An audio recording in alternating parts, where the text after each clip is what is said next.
saya hendak menyampaikan sebuah kisah kaitannya dengan pertanyaan yang disampaikan. Di Mesir pernah ada satu tokoh liberal yang kemudian menyebarkan kesesatannya, yaitu orang yang bernama Farag Faudah. Awalnya orang ini sebenarnya bukanlah orang yang terkenal, dia hanya orang yang berpendidikan umum, tetapi karena orang ini memiliki sedikit kecerdasan, kemudian ditambah dengan keberanian, tepatnya kekurang ajaran, dia ini menyampaikan berbagai macam ide-ide sekuler. Dan awalnya dia sama sekali tidak dikenal, orang-orang mengabaikan apa yang menjadi pemikirannya. Sampai kemudian dia menantang debat beberapa ulama yang meladeni, akhirnya diantaranya adalah Syekh Muhammad Al-Ghazali. Namun setelah debat tersebut justru melambungkan namanya, dan justru kemudian orang ini menjadi terkenal. Karena itulah kemudian para ulama memang mengingatkan tidak sepantasnya adanya orang-orang bodoh, orang-orang jahil itu untuk dipedulikan. Mereka ini diabaikan saja. Dan sebagaimana benar nasihat Imam Syafi'i, beliau mengatakan bahwa dan tidak selayaknya ulama itu meladeni orang-orang kerdil. Bahkan sebagian nasihat mengatakan tidak meladeni orang-orang bodoh seperti itu justru menjadi jawaban bagi mereka. Bahkan Imam Syafi'i sendiri mengakui kalau berdebat dengan orang alim, beliau bisa mengalahkannya. Tetapi kalau berdebat dengan orang yang bodoh, beliau justru kalah.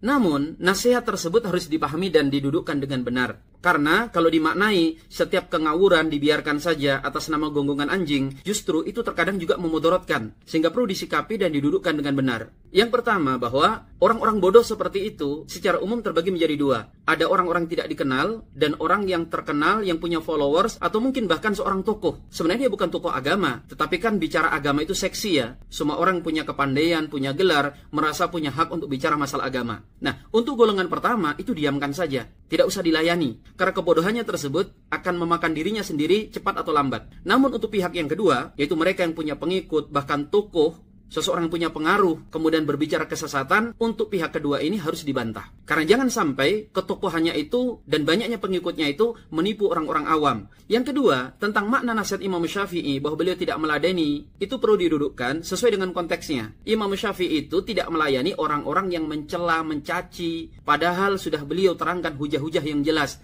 tetapi tetap ngeyel. Bahkan kemudian cenderung menyerang ke pribadi. Nah, yang seperti itu oleh Imam Syafi'i diacuhkan. Jadi nasihat Imam Syafi'i itu lengkapnya seperti ini. Qul bima syi'ta fi masabati aridi fasukuti 'anil laimi jawab. Ma ana 'adibil jawab, walakin ma minal usudi an tujibul kilab. Yang artinya kurang lebih, ente silahkan caci maki saya, hina saya sesukamu. Silahkan jatuhkan kehormatanku. Aku akan memilih diam, karena diamku itu adalah jawaban. Aku bukannya tidak bisa menjawab, hanya saja tidak pantas seekor singa untuk melayani gonggongan anjing. Jadi kalau kita lihat konteks nasihat daripada Imam Syafi'i itu jelas, yaitu apa? Mendiamkan orang-orang nyinyir yang memang tidak hendak mencari kebenaran. Yang ketiga, harus ada kaidah yang kita kompromikan antara diam ketika melihat kebodohan dengan perintah untuk tidak mendiamkan kebodohan, terutama kalau ada unsur kemunkaran di dalamnya. Sebagaimana nasihat lainnya yang harus kita selaraskan dengan masalah ini adalah apa?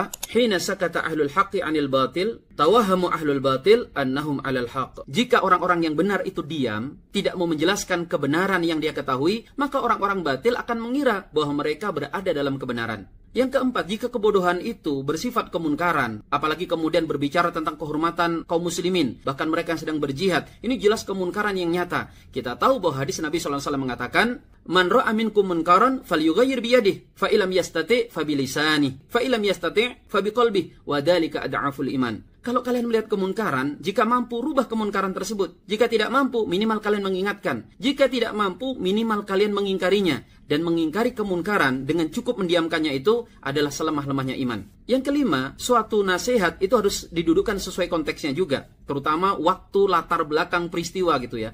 Yang mengucapkan adalah Al-Imam Syafi'i, yang hidup di salah satu zaman terbaik, di mana kala itu ulama banyak, sedangkan orang-orang jahilnya sedikit. Sedangkan kita hidup di zaman di mana orang alim termasuk jenis makhluk yang langka, bahkan cenderung harus dilindungi. Sedangkan kejahilan merata di mana-mana. Maka tentu dalam kondisi yang seperti ini kita perlu menerapkan kaidah yang sedikit berbeda. Tidak bisa kita diamkan para orang-orang jahil ini, terutama mereka memiliki pengikut. Yang keenam, kalau Imam Syafi'i tidak melayani orang-orang bodoh tersebut, ya iyalah. Tetapi kita jangan kemudian langsung merasa kelasnya Syafi'i. Kita ini para santri. Kalau kita tidak mau turun, terus siapa? Kan repot kalau kemudian ada orang bodoh yang punya pengaruh, kemudian orang alimnya diam. Orang awamnya, dia mau jawab apa dia aja awam. Yang ketujuh, Imam Syafi'i hidup di masa di mana penguasa mengambil perannya. Bukan hanya penguasa, masyarakat dalam menegakkan amar ma'ruf nahi munkar. Maka kalau ada kebatilan, banyak pihak yang siap menindak. Sehingga wajar kalau kalimat yang keluar dari beliau seperti itu. Sedangkan kita hidup di mana orang kadang nggak peduli lagi antara benar dan salah. Yang penting keren. Adapun poin yang ke-8, insya Allah akan kita bahas di kelas kita. Kalau tidak di kelas sirah nanti malam, insya Allah di hari Ahad. Tapi saya nggak janji, karena janji itu hutang. Hutang saya sudah banyak, tolong jangan ditambahi.